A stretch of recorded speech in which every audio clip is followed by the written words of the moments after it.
चलिए जानते हैं आज देश और दुनिया की सिलेक्टेड काम की और महत्वपूर्ण 25 बड़ी खबरों को फटाफट अंदाज में। पर अभी तक आपने इस वीडियो को लाइक नहीं किया है तो लाइक कर दें और इस चैनल को सब्सक्राइब कर दें। समस्या को संभावना में बदलना, मोदी की गारंटी। प्रधानमंत्री ने गुरुग्राम में द्वारका एक्सप्रेस वे का किया उद्घाटन। कहा, आज का भारत प्रगति की रफ्तार से कोई समझौता नहीं कर सकता। मैं 2047 तक विकसित भारत देखना चाहता हूं। इसके लिए चाहे मोदी को कितनी भी मेहनत करनी पड़े। अरविंद केजरीवाल ने पंजाब में फूका चुनावी बिगुल, मंच से लगाए 2 नारे। कहा, काम किया तभी वोट करना, वरना मत करना। हम लड़ाई झगड़ा करेंगे, गाली गलौज करके वोट नहीं मांगते, काम के दम पर वोट मांगते हैं। 5000 किलोमीटर रेंज वाली अग्नि 5 मिसाइल का सफल परीक्षण। पूरा चीन और आधा यूरोप जद में एक साथ कई टारगेट पर निशाना लगा सकती है। पुलिस से पहले यूपी की योगी सरकार का बड़ा तोहफा, 4% बढ़ाए डीए। 18 लाख कर्मचारियों की हुई बल्ले बल्ले। सरकार के इस फैसले से 10 लाख कर्मचारियों और 8 लाख शिक्षकों को मिलेगा लाभ। मैं छोटा नहीं सोचता, नहीं मैं छोटे संकल्प लेता हूं। पीएम मोदी ने गुरुग्राम में जनता से दिन में जलवाई मोमबत्ती की फ्लैश लाइट। का 21वीं सदी का भारत बड़े विजन का भारत है, ये बड़े लक्ष्यों का भारत है। लोकसभा चुनाव 2024 को देखते हुए 40% तक बढ़ सकती है प्राइवेट हेलीकॉप्टर्स की मांग। वहीं किराए में भी हो सकता है 2 लाख तक का इजाफा। बता दें, कम वक्त में दूर दराज तक पहुंचने के लिए हेलीकॉप्टर पहली पसंद। रेलवे का बड़ा ऐलान, कोरोना काल के दौरान बढ़ाए गए किराए को लिया वापस। अब तक स्पेशल ट्रेन के नाम पर ही सामान्य पैसेंजर ट्रेनों को चलाया जा रहा था और न्यूनतम किराया 30 रुपए लिया जा रहा था, लेकिन अब ऐसा नहीं होगा। यात्रियों को न्यूनतम किराया 10 रुपए ही देना पड़ेगा। सोना ऑल टाइम हाई पर पहुंचा। India Boolean and jewellers association के मुताबिक 10 ग्राम गोल्ड पहली बार 65,500 के पार। इस साल 70,000 पर पहुंचने की उम्मीद। वहीं चांदी 72,539 रुपए किलो बिक रही। पीएम मोदी दिल्ली में सशक्त नारी विकसित भारत प्रोग्राम में हुए शामिल। इस दौरान प्रधानमंत्री ने 1000 दीदियों को सौंपे ड्रोन। बोले, मैंने जब भी महिला सशक्तिकरण की बात की, कांग्रेस जैसी पार्टियों ने मेरा मजाक उड़ाया।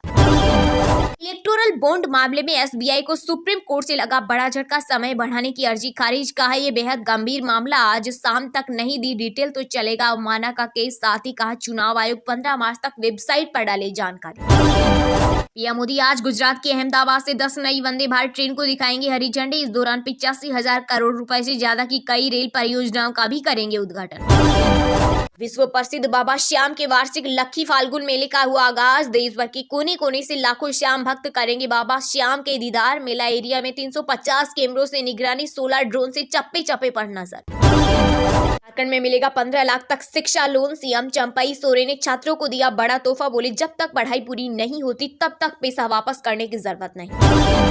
पेटीएम संकट के बीच यूपीआई में होगी मुकेश अंबानी की कंपनी की एंट्री। टेंशन में गूगल, फोन पे, जल्द हो सकता है ऐलान। बीते दिन शेयर बाजार में मचा हाहाकार। सेंसेक्स 616 अंक की गिरावट के साथ 73,502 के स्तर पर हुआ बंद। वहीं निफ्टी भी 160 अंक की गिरावट के साथ 22,332 के स्तर पर हुआ बंद।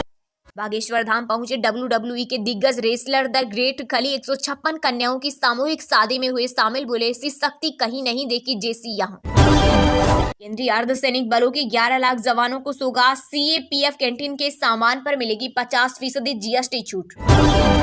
लोकसभा चुनाव से पहले माहौल बिगाड़ने की कोशिश। झारखंड के उम्मेडंडा में असामाजिक तत्वों ने 3 मंदिरों की तोड़ी प्रतिमाएं। घटना के बाद बड़ी संख्या में लोग सड़क पर उतरे। राजस्थान में पेट्रोल पंप की हड़ताल खत्म। सरकार से बातचीत के बाद डीलर एसोसिएशन ने बोर्ड एग्जाम की वजह से लिया फैसला। भाजपा सांसद अनंत कुमार हेगड़े बोले, संविधान बदलने के लिए बीजेपी को 400 सीट चाहिए। पार्टी ने बयान से किनारा किया। वहीं राहुल गांधी बोले, संघ परिवार के छिपे मंसूबे बाहर आ रहे। लोकसभा चुनाव को लेकर हुई कांग्रेस सीईसी की बैठक। 5 राज्यों की 60 सीटों पर हुई चर्चा। पहली लिस्ट में हो सकते हैं बड़े उलटफेर। कर्नाटक में चुनावी बॉन्ड को लेकर कांग्रेस के युवा कार्यकर्ताओं ने किया विरोध प्रदर्शन। प्रदर्शनकारियों ने एसबीआई से की चुनावी बॉन्ड का ब्यौरा दिखाने की मांग।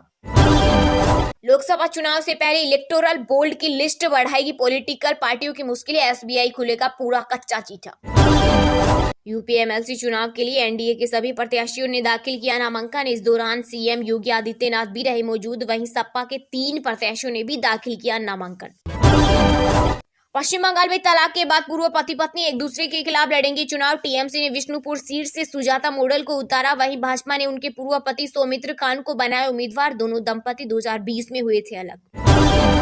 लोकसभा चुनाव से पहले राजस्थान के चूरू से बीजेपी सांसद राहुल कसवा ने पार्टी और संसद सदस्यता से दिया इस्तीफा। कांग्रेस में हुए शामिल। बोले, किसानों की आवाज को नजरअंदाज किया जा रहा। हमारा तीसरा कार्यकाल महिला सशक्तिकरण पर एक नया अध्याय लिखेगा, ड्रोन वितरण कार्यक्रम में बोले पीएम मोदी।